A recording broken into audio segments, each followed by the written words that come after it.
I'm Alan Tannenbaum uh, with the firm of Tannenbaum, Lamole and Hill. We are a full-service community association firm, but we have a subspecialty in construction issues. I'm personally board certified in construction law by the Florida Bar.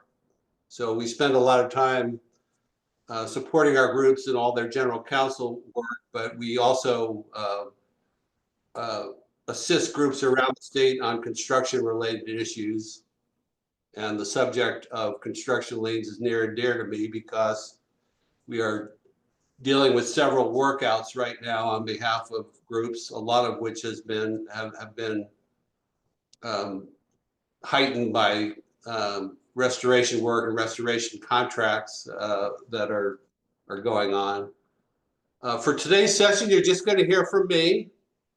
I've excused the rest of our attorneys for today, and I'm going to cover the issues with you. It's a CEU credit for managers, so make sure that Michelle has your information. Put your questions in chat, and I'll do my best to respond to them. So this is what we're going to cover today in the agenda. I'm going to describe generally what a construction lien is and its effect, who's entitled to record a construction lien. What about unlicensed contractors and subcontractors? What are their lien rights or lack of lien rights? We'll talk about what to do about it if an unlicensed contractor happens to file a lien against your property. Very important document that often gets overlooked is the notice of commencement. Something that you need to be very careful with at the outset of a project. We'll talk about that, how to make sure that it is completed correctly and recorded. Notice to owner. Really need to pay attention when those come in, because that ends up establishing a contractor or supplier's lien rights.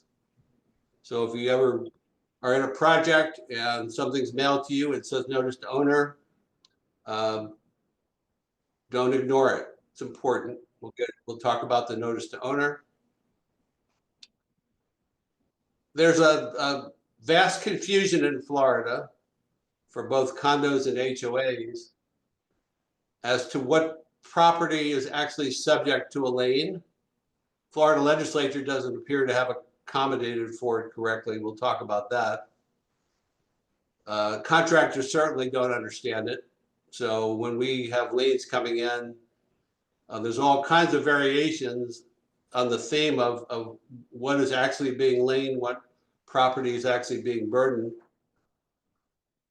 It's even more confusing with homeowner associations that have duplexes and attached townhomes or attached properties.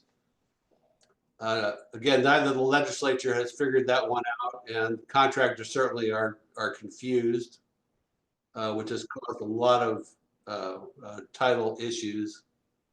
We'll talk about that.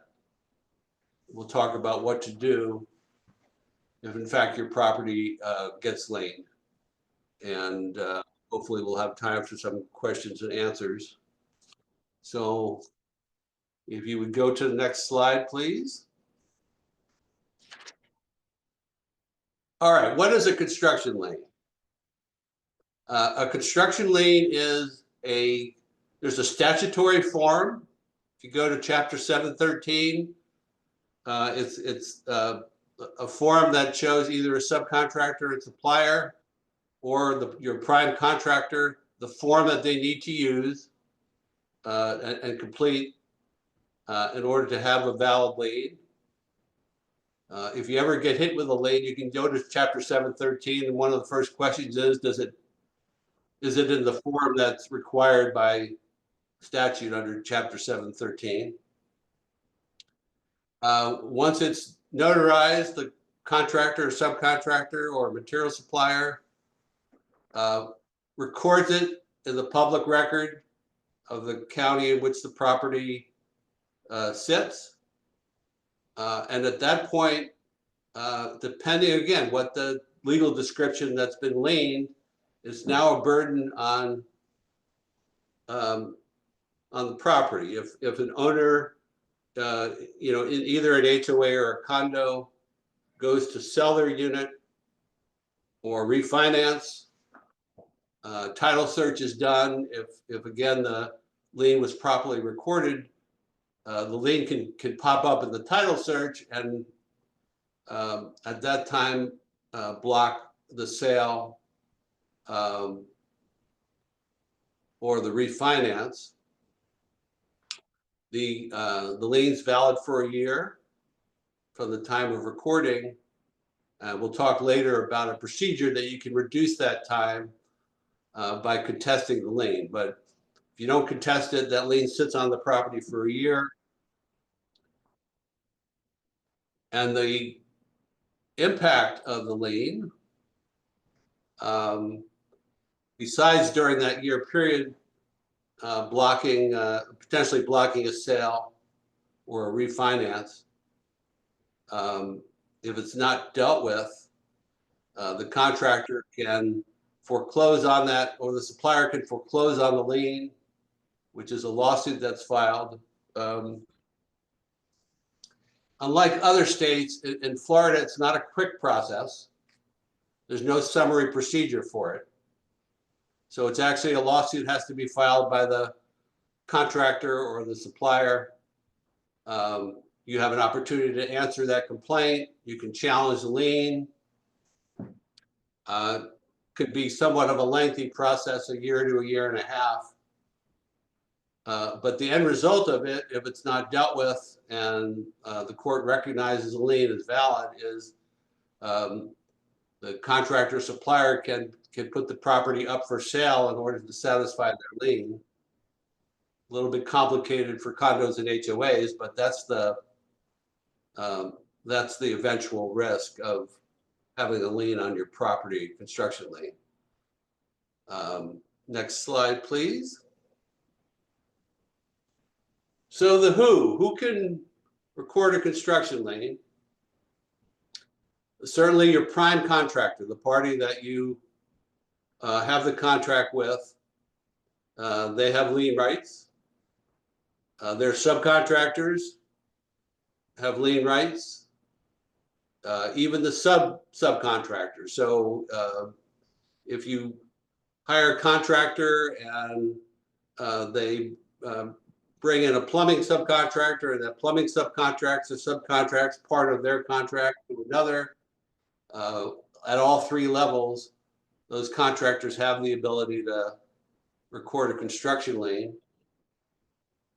Somebody who's a laborer on your site. So if your contractor goes to local labor force and brings in laborers for the day, they have the right as a laborer to lien your property. That's interestingly, one of the unlicensed parties that can lien your property would be a laborer.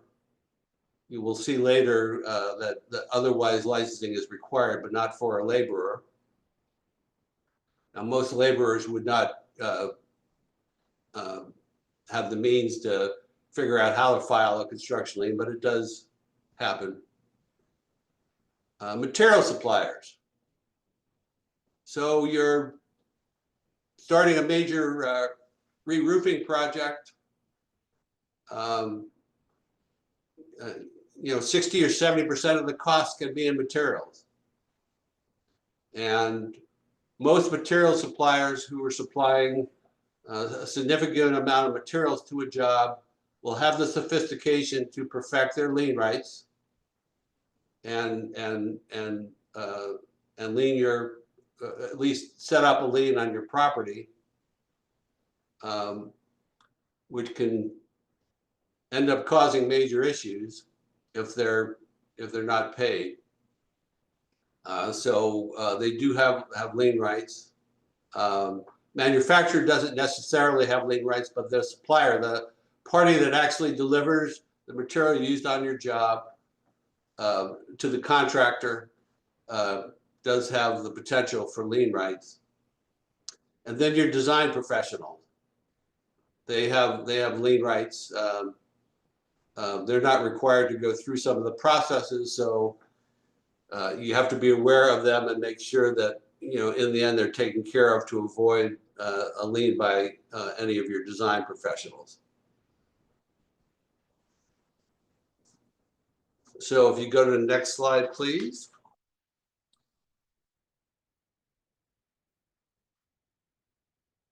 So other than the exception I made for laborers, unlicensed contractors and subcontractors do not have lien rights. So if their specialty does require a license. So one of the things that you need to check whenever a lien is filed against your property, and if it's a general contractor, you know, the party you have the contract with, or plumbing contractor or roofing contractor or a mechanical contractor, all of which require licensing. If those parties, in fact, don't have valid licenses with the state, they don't have the lien rights. Now, they could still file a lien, but you have a basis of challenging that lien to have it removed from your property. So you still need to go through a procedure to get it done. It doesn't invalidate the lien until you have it removed. But because they don't have lien rights, you have the ability to have it removed. So if you have a lien filed against your property, one of the first things that should be done, and it's pretty easy, just Google, or whatever search engine you have, Florida license lookup. It'll take you to the Department of Business and Professional Regulation website. And if you have the name of the contractor or their, the name of the company or the name of the individual, you can do a search on their website and it will tell you whether in fact that contractor holds a license or not. So unlicensed contractors and subcontractors, where their specialty requires a construction license, they don't have lien rights. Next slide, please. Notice of commencement. This is the document that at the outset of a project has to be recorded by the owner before the work commences.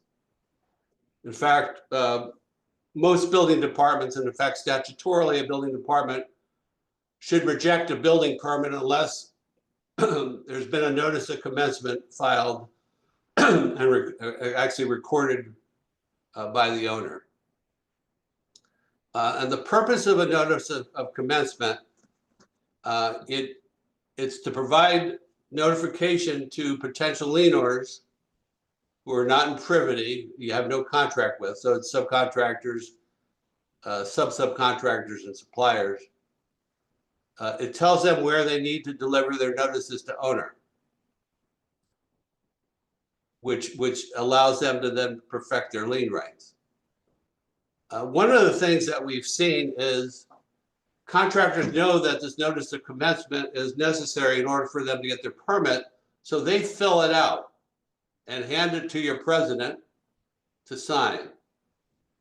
And let me put a warning flag on that.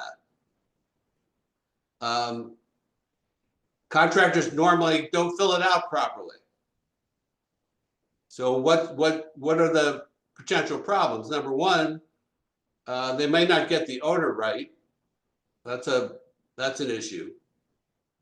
But the address is really important. So let's say they give an improper address for the association, There's case law that says that a potential liener has a right to rely upon the address that's in the notice of commencement. So if it's a faulty address and they send the notice to owner by certified mail and it gets returned, they've met their obligation under the statute for perfecting their lien rights. So the owner's going along, the association's going along, paying the contractor, thinking that, well, we didn't get any notices to owner, so we're really good paying this contractor. And then all of a sudden a lien shows up from a material supplier or a subcontractor that the association had no notice of. It says, wait, we never got that notice to owner. And the contractor or material supplier says, yes, we sent it to the address that was in the notice of commencement. And it got returned, but that qualifies as due notice. Now, where that occurred with one of our groups, and it was a very substantial supplier. It was a $300,000 roofing contract, re-roofing contract. The second $100,000 that was paid by the association was a material draw.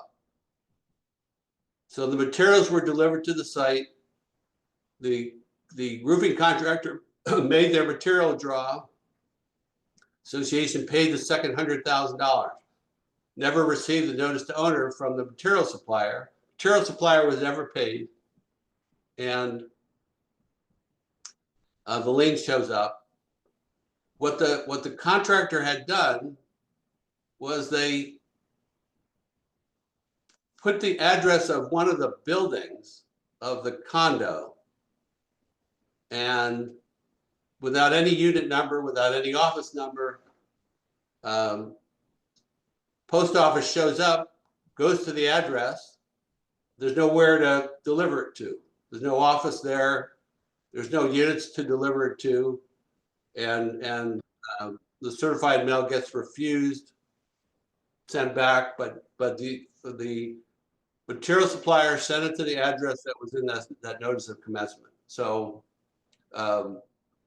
you need to look at those very carefully to make sure that the notice of commencement is accurate. Now, one of the problems with the notice of commencement is it has this line for who the owner is. Well, that's problematic for a condo because the condo association is not the owner of anything. The parties that own the common elements of a condominium are the parcel owners, the unit owners. So how that ownership is described is important.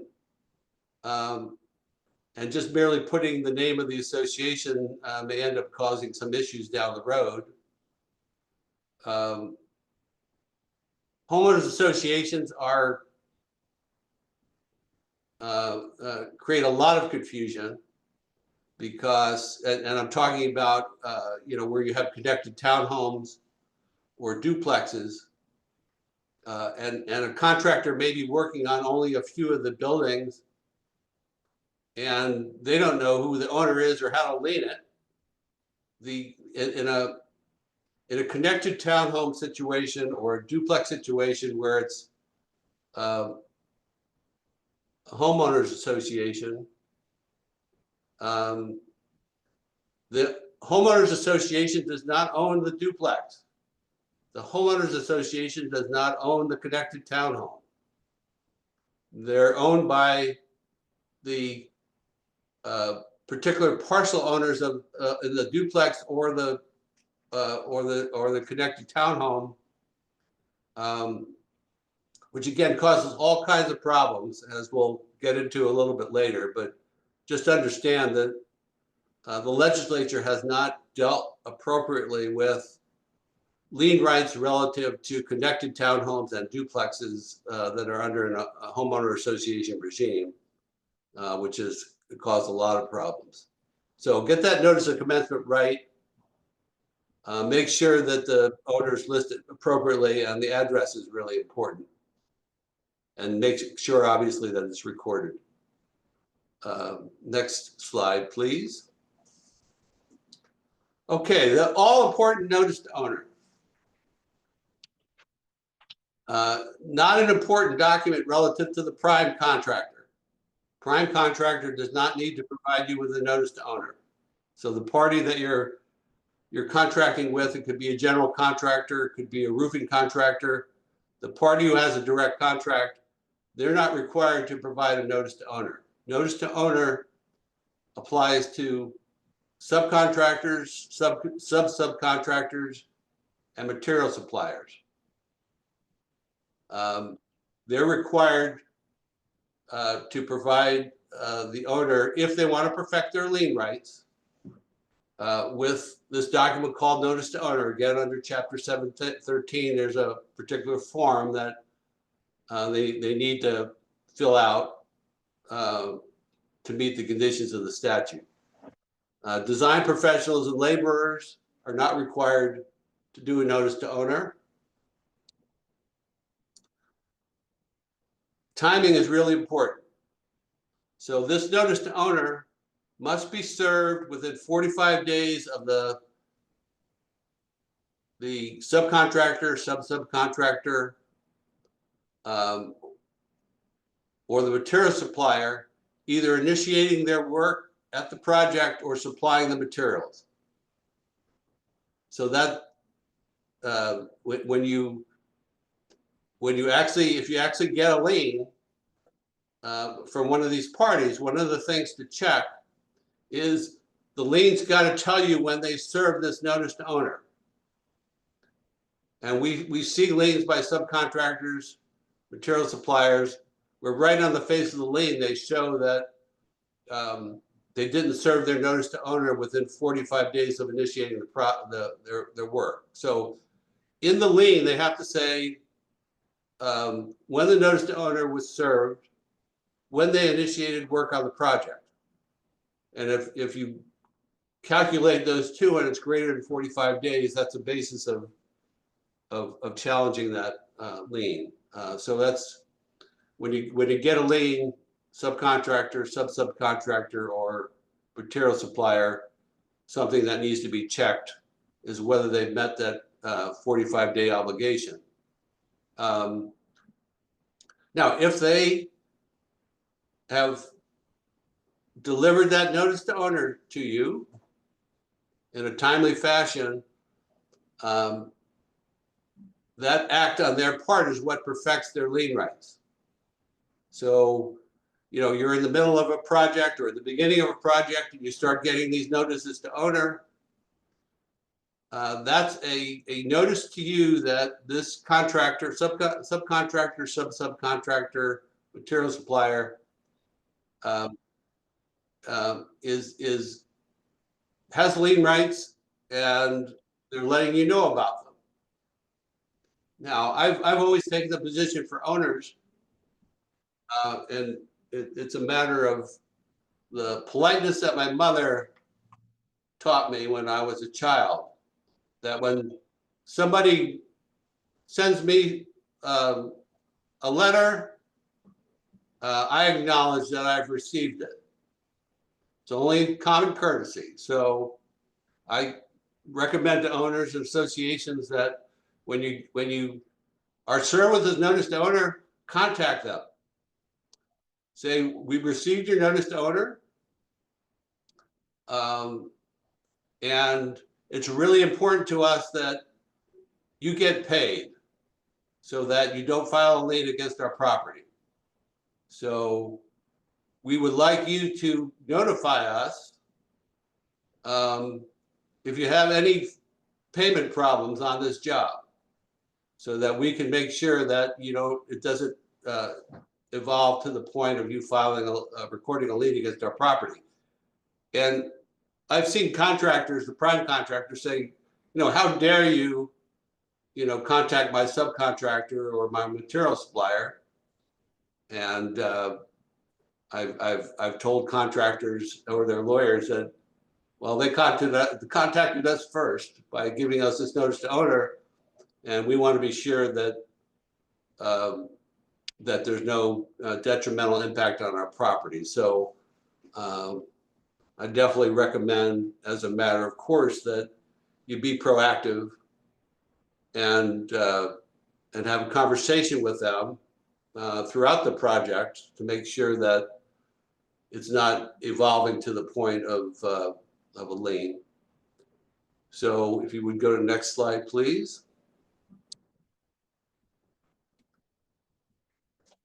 All right, this is where, there's vast confusion in Florida as to what is actually being liened. And as I mentioned before,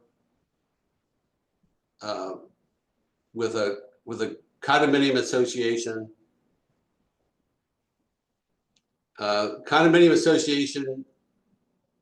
typically does not own any real estate. It administers real estate, it manages real estate, but it's not the title owner typically of any of the property at the condo. All a condo association, most of them end up owning is the furniture and equipment, maintenance equipment, pool equipment, but not the property itself. In a condo association, the real estate is owned by the condominium owners, the parcel owners, in a proportionate share. That's who the ownership is. So there's a statute that is specifically created for lien situations, and it's 718-121. So what's actually liened are all of the parcels of the condominium. And the lien should read that. The lien should actually say, when it talks about what property is burdened, it's the parcels of the condominium according to the declaration of condominium. There should be the recording information for the declaration right in the lien, and that establishes that there's a lien against all of the parcels of the condominium. And contractors don't get this, so we see all kinds of variations on the theme where they list the property being liened as the Lake Bank condominium as the property being liened. Well, you can't lien the entirety of the condominium property. So that's not a valid legal description. Now, will a court excuse that? There's language in the statute that it might get excused if it's not causing confusion, but most contractors don't understand the need to properly name the ownership.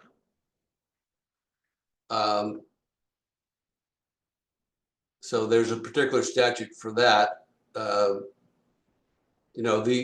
end result in a condominium is if the property is appropriately liened, then you face a foreclosure of all the parcels. So let's say you have a 5-building condominium.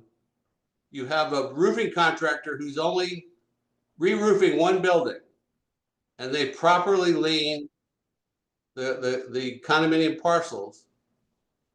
If that ended up going to foreclosure, what would actually go to foreclosure are all of the parcels of the condominium. So if you're in building number 1 and building number 5's roof is being replaced in a condominium, and the contractor properly liens all of the parcels, and that lien is not satisfied, in theory, what will happen is you go to the courthouse steps, and all of the parcels of the entire condominium would be subject to that foreclosure. So there's no separation just because the lien or the work is only done on one portion of the common element. The entirety of the common element would be subject to that lien, which is quite problematic. And a condo really raises the necessity of dealing with that lien because it does burden all the parcels, even if the work was limited to only a portion of the condo. Next slide, please.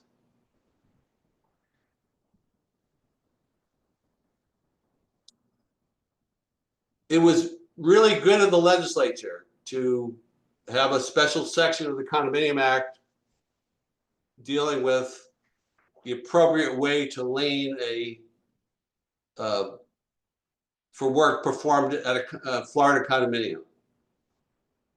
But as is true for a lot of issues relative to homeowners associations, there's no statutory guidance. Pretty basic when, let's say you have a homeowners association that governs only single family homes.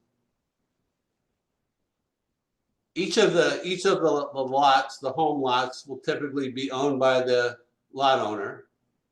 And all of the common area will actually be titled in the name of the homeowners association or the master association. So let's say there's work done at a clubhouse that's governed by a homeowners association. What the contractor would lien would be the association-owned property. The clubhouse is not separately titled. They would lien the entirety of the association-owned property. None of the lots would be affected. None of the homes would be affected. The foreclosure would be on association-owned property, which would include that clubhouse. That's pretty straightforward. The problem comes with, again, with duplexes and connected townhomes. Because although the association signs the contract to replace the roof on a connected townhome or do siding work, if it has maintenance and repair responsibility, the duplexes and townhomes are owned by the owners in that particular building. So there's great confusion and understandable confusion for contractors, subcontractors, material suppliers who perform work on connected townhomes or duplexes governed by a homeowners association as to who the heck do they, or against what property do they lien. So what happens is they're working on one building that has 5 connected townhomes, and they try to file a lien only against that building. Well, that won't work. Nor will it work to file a lien against any of those individual parcels, but there is no guidance. So we see these liens coming through. They're challengeable, and if they ever went to court and were foreclosed upon, I have no idea what would be sold. In theory, the individual parcels would be subject to foreclosure, but they weren't, provided with a notice to owner. So we'll call this a state of total confusion when it comes to connected townhomes or duplexes, contractors performing work. They haven't figured out who to lien. I don't know what a judge would do about foreclosing on the property if it came to that. And there's absolutely no statutory guidance. So someday the legislature may act, but it really is a state of total confusion if you happen to have be in a homeowners association that has that type of property. And it really goes back to the 90s when certain developers got tired of putting connected townhomes and duplexes under the condominium regime and came up with the idea of, well, let's put them under a homeowner association regime.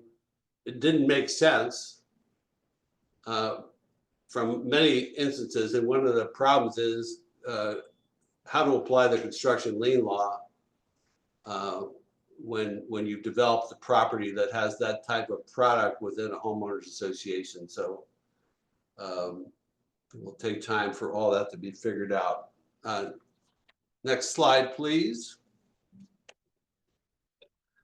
All right, this is the remedy section.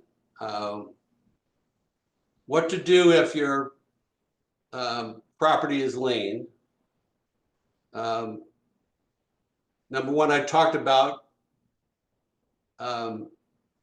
check the lien itself. Was the notice to owner timely served if it's a subcontractor, subcontractor, or material supplier? Is the property described correctly? What is being liened?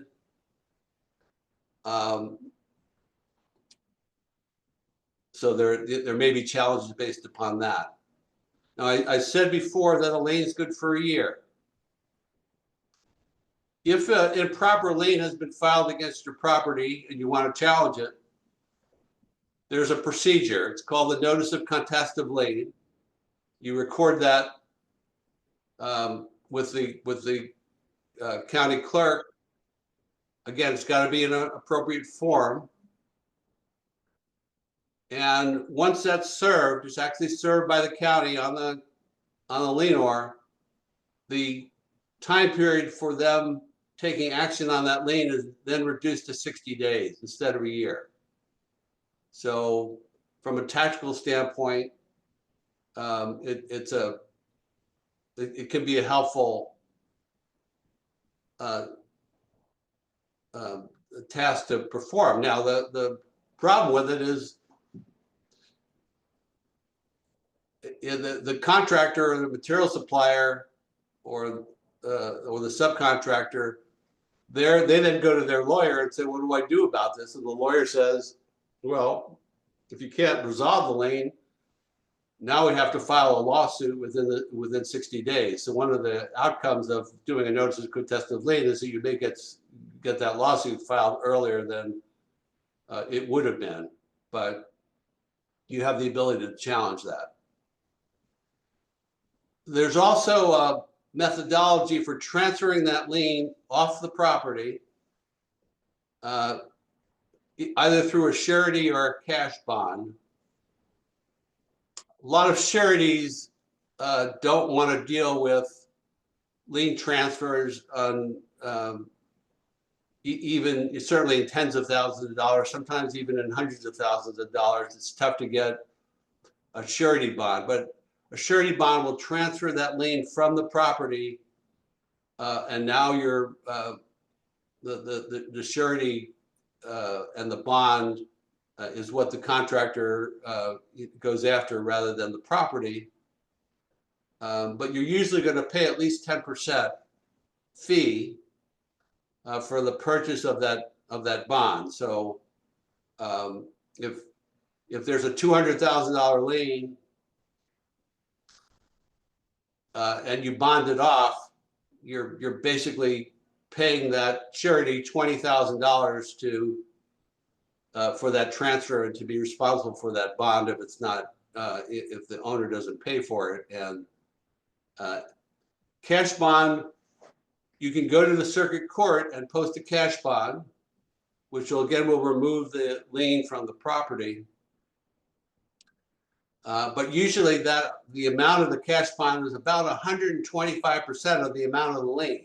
So if you get lien for $500,000 and you say, well, we're gonna do bond it off through a cash bond, be prepared to have $625,000 of cash that you deposit with the circuit court in order to have that lien removed. So it's an expensive proposition, but it does remove lien from the property. Now, for condos, there's a procedure. Let's say the condominium parcels get liened. An owner calls you up and says, look,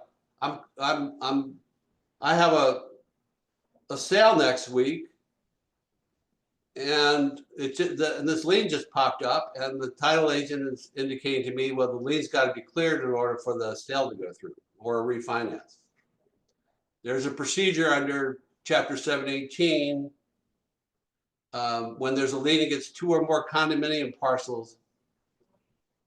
That owner can pay their proportionate share of the lien, and the contractor is obliged to do a release of lien for that particular parcel. They're obliged to do it.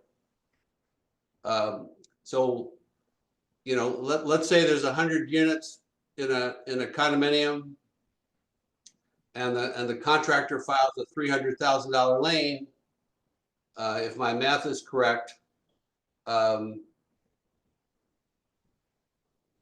then that owner could pay the contractor $3,000. I think my math is correct, and have that lien removed from their parcel. So there's a procedure. So if you have owners complaining that in the condominium that the lien's been recorded against the parcels, there is recourse for that owner to have that lien removed.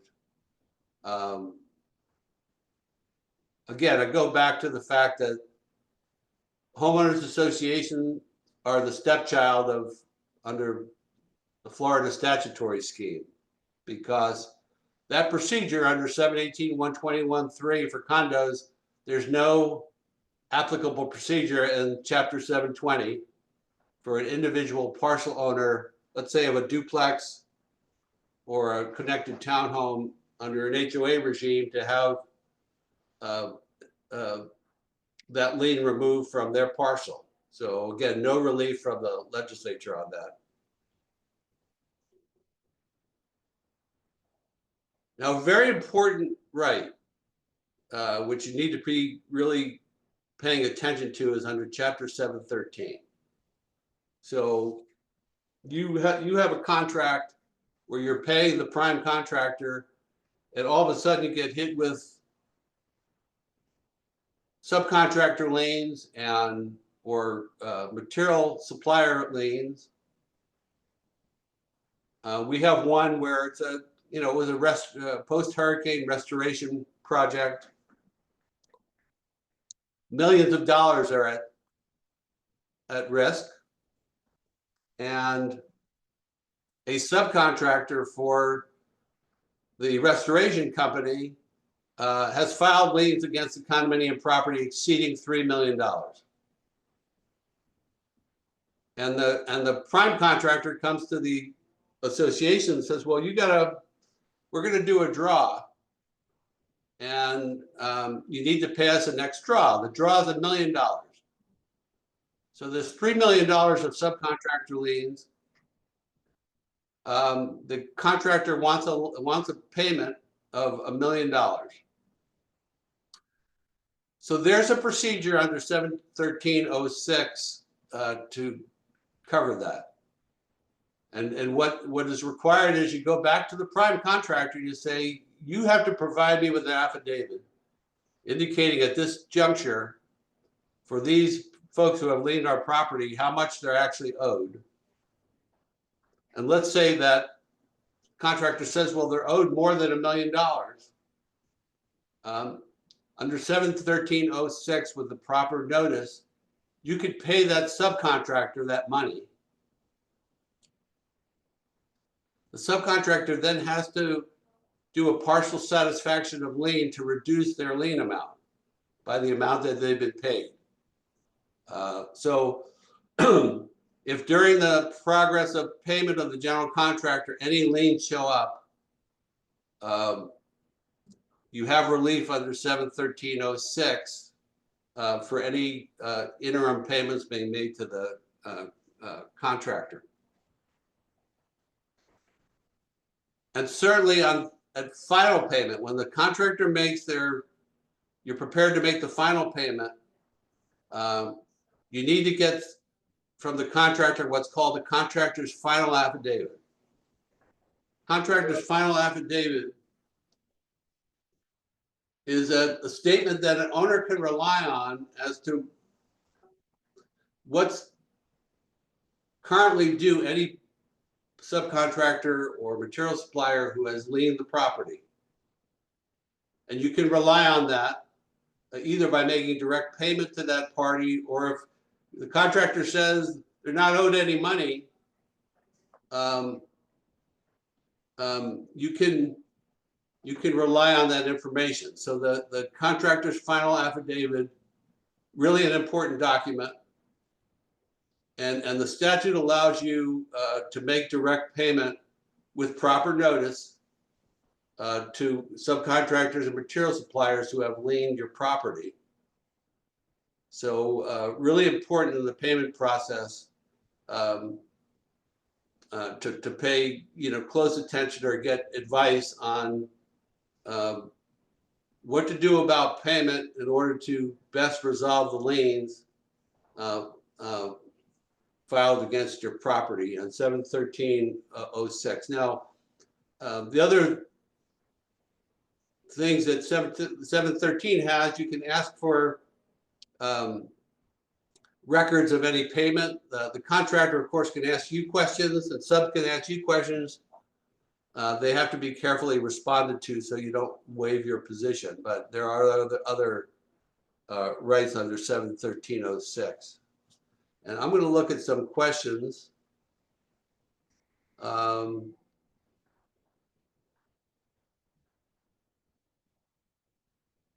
right. There's a question from Dana. I always thought liens were filed after work is performed completed. Our condo association has just started reconstruction after the hurricanes, and I have simultaneous filed liens. Is that appropriate? Well, if it's a material supplier and they've already provided the materials that are going to be used on their job, first they got to do the notice to owner, and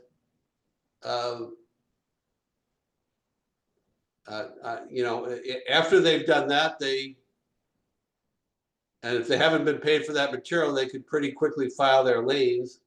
A subcontractor, on the other hand, would actually have to perform some physical work, and the value of their lien would be based upon the amount of work completed. So that sounds, that sounds pretty unusual.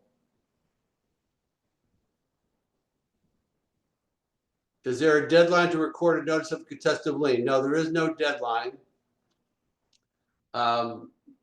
Any time during the period the lien's in effect, you can contest it. Obviously, if the lien's been on your property already for 10 months and it's coming fairly close to the deadline, there's really no need to do the notice of contested lien, because it would reduce the time period of the lien. It wouldn't reduce the time period of lien because it would only have 2 months left anyway. But if a lien's been filed against your property and it's been sitting there for 6 months, contesting the lien would reduce the time the lien's on your property to 8 months. So there could be a benefit for that.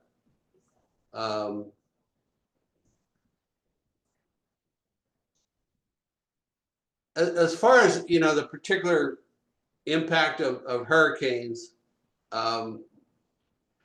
it's really problematic because restoration contractors come in with these contracts. It gives them the ability in most of the contracts to bring in subcontractors to actually do the work. So you have restoration contractors who actually do very little of the work on multi-million-dollar jobs. They bring in subcontractors. They may supply the materials, or they may have their subcontractors supply materials. So actually, the people that you need to be concerned with are parties that you don't even know, and a lot of times the contracts are open-ended, even this amount of value. So there's a foreclosure going on I believe Charlotte County right now, it's in excess of $6 million for uh, a hurricane restoration project that was subject to liens. So it makes the subject of liens even more problematic. So you start, seeing subcontractors that, you never heard of them, who are sending you notice to owner. You need to get on top of the process and contact them and say, nice to meet you. And I need to be aware of what your charges are going to be. I need to make sure that you get paid so we don't get hit with major liens. So, we have a condo project where, there are already 5 or 6 subcontractor material liens on a restoration job. And the liens exceed 3 to 1 what the contractor has even asked for payment so far. So they went way ahead with the work beyond what the payment obligation was to the contractor, which causes a really difficult problem. Yes, the question is, can a lienor release liens on specific condos for sale? They're actually required to do that if payment is made for that proportionate share of what that parcel owner would owe under the lien. The lienor is required to release that lien from the lien. Now,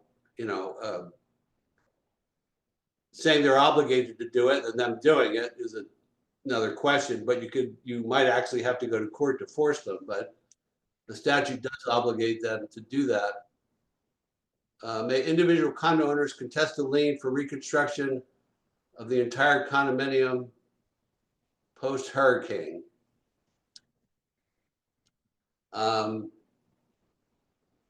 It's usually the association that would file a notice of contest of lien. I would say that probably wouldn't work. Okay, good question from Les. We filed to contest our lien. Hopefully it was recorded. Contractor did not foreclose on the lien within 60 days. How do we get the lien released? With a proper contest of lien being recorded, after the 60 days expires, the lien is void.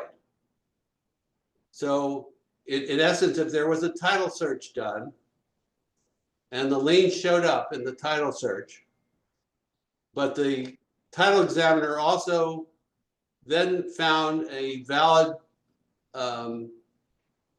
notice of contest of lien in the public record, and then look further to see if there was what's called a notice of lis pendens that would show whether the foreclosure action had been filed. If there's no foreclosure action that was filed, the title agent should disregard the lien. The lien's void because the notice of contest of lien was filed with 60 days past. There's nothing that the association in theory would need to do. The lien is statutorily released of record at that point. Let's see. Contest of lien. Okay, good question from Monte. Can they lien for more than they are owed? They can do that, and then they would face a challenge for a fraudulent lien, which would have the impact of invalidating the entire lien if you proved it was fraudulent. What the lien is for the value of work or material supplied, a value of work performed or material supplied. So if a contractor only completed half the job, wasn't paid for half the job, and then they lien for the entire contract price, that lien would be challengeable as a fraudulent lien because it's based upon not anticipated profit. It's based upon the value of the work that was actually performed, not the contractual right to additional payment. So that could be challenged as a fraudulent lien. So we are about to hit the hour. Looking for any other questions. From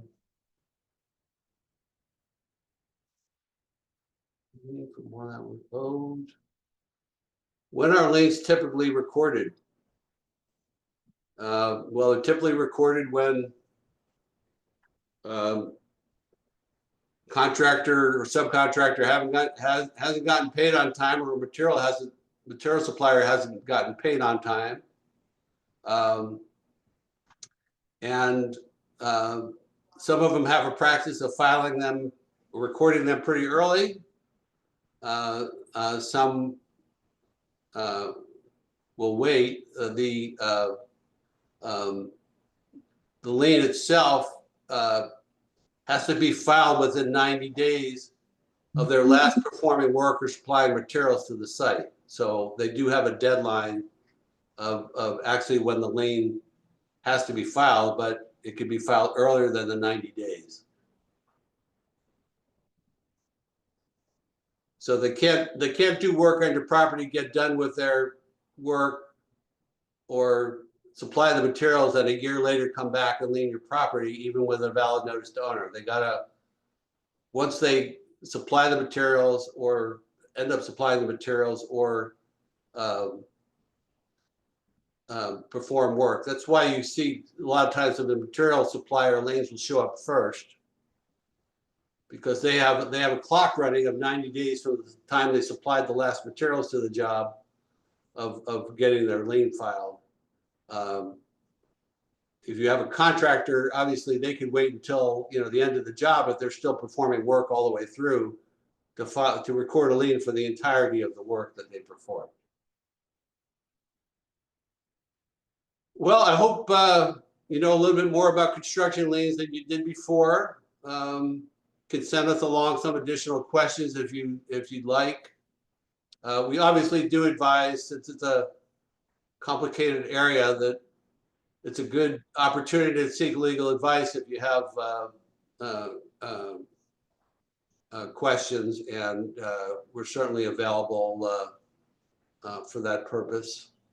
So thank you very much. We will see you next month. Managers, get your materials to Michelle for your CEU credit, and we will see you next month.